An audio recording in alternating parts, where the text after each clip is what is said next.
Hello all. I do hope that you're having a pleasant day on this most golden of afternoons. I know that I am, because I'm quite excited. My friend, Butterfly Dreams and Metamorphosis, has set it up to where I can read a story to you through these magic mirrors. My story, actually. Alice in Wonderland. Let's get started. By the way, this book does have lots of pictures, which makes it a pretty good book. One summer day, a young girl named Alice found herself trapped with a history lesson. While her sister read of ancient kings, Alice crowned her cat Dinah. The day was simply too splendid for lessons, thought Alice. As soon as she could, Alice slipped away from her lesson. "Oh, Dinah," she sighed. "In my world there would be no lessons. All would be nonsense." As Alice dreamed of her wonderland, a well-dressed white rabbit ran past. "I'm late! I'm late!" the white rabbit cried. Alice ran after him. He must be going to something awfully important. "Like a party," she told Dinah. They followed the white rabbit to the rabbit hole. Alice squeezed into the rabbit hole, even though she knew she did not belong there. "After all," she said, "curiosity often leads to trouble."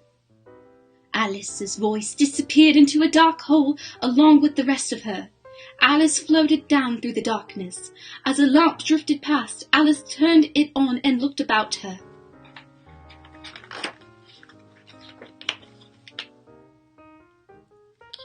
At the last and smallest door, Alice twisted the knob. A nose wriggled under her hand. What a strange place, Alice thought. She asked the doorknob if she could go through. "Sorry," said the doorknob. "You're much too big." "Why don't you try the bottle on the table?" the doorknob suggested. A glass bottle labelled "Drink Me" appeared. With each sip, Alice shrank. Gluk, gluk, gluk. Now she could fit through the door. But the door was locked! Tiny Alice couldn't unlock the door. A magic cookie made into Giant Alice, but Giant Alice couldn't fit through the door. She began to cry, and her tremendous tears flooded the room. Alice shrank herself again and floated through the door's keyhole. A wave swept Alice into a very odd race. Fish and birds ran around Dodo, trying to get dry while the waves kept them wet. Alice spotted the white rabbit again. "Mr. Rabbit," she called. Alice told Tweedledee and Tweedledum, "I'm following the white rabbit. I'm curious to know where he's going." Tweedledum sighed. "It can be dangerous to be too curious." "I am sure you are right," said Alice, but nevertheless hurried off to find Mr. White Rabbit. Tweedledee and Tweedledum are often quite silly. To Alice's surprise, the white rabbit found her. "I'm late," he said. "Go get my gloves." In his cottage, Alice found cookies labelled "Eat Me." Happily, Alice helped herself. Soon she felt herself growing and growing and growing until her arms and legs stuck out of the white rabbit's cottage. "Help! Monster!" White Rabbit ran for the dodo. The dodo suggested burning down the house. "Oh no! That doesn't sound like a good idea." Alice ate a carrot from the rabbit's garden and shrank to a tiny size again. As the dodo asked her for a match, the white rabbit ran off once more. "Oh dear," puffed tiny Alice, "I'll never catch him." Alice ran out of the garden and came upon a caterpillar making smoky vowels. "Who are you?"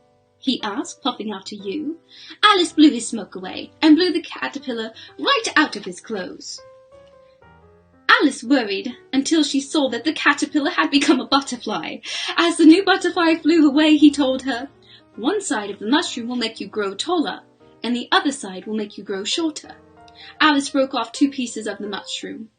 "I wonder which side is which," said Alice. With a shrug, Alice bit into the first mushroom piece. Normal-sized again, Alice tucked the leftover mushroom pieces in her pocket. She searched for some sign of the white rabbit. She did find signs, but they didn't help. As Alice puzzled which way to go, she heard singing. Alice looked up and saw a large mouth grinning down at her. Bit by bit, body of a Cheshire Cat appeared. "If you'd really like to know," he said, "the White Rabbit went that way. Of course, if I were looking for a White Rabbit, I'd ask the Mad Hatter. Or there's the March Hare. Of course, he's mad too. Most everyone's mad here." Alice walked around until she heard more singing.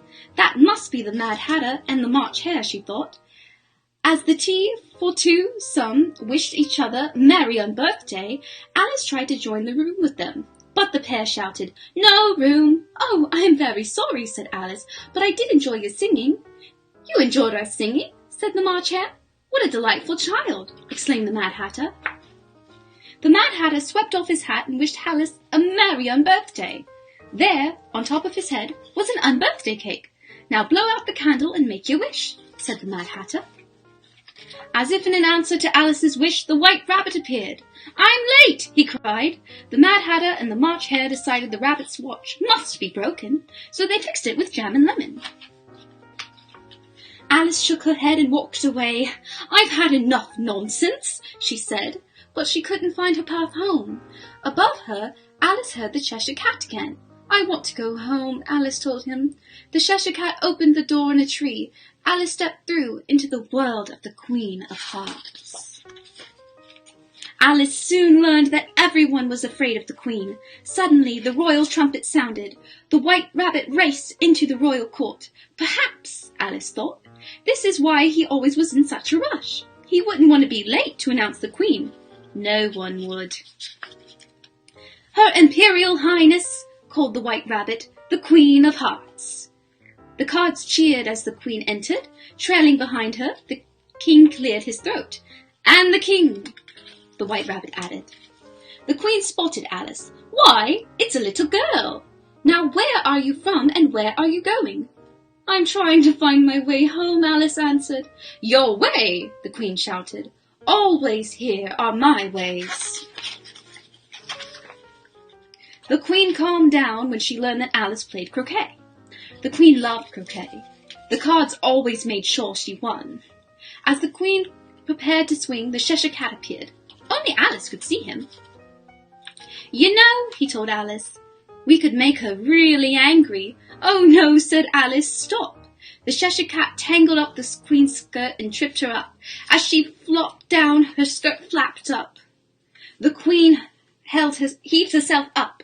"Someone's head will roll for this," she bellowed at Alice. "Yours." The King pulled on the Queen's skirt. Couldn't she have a trial first?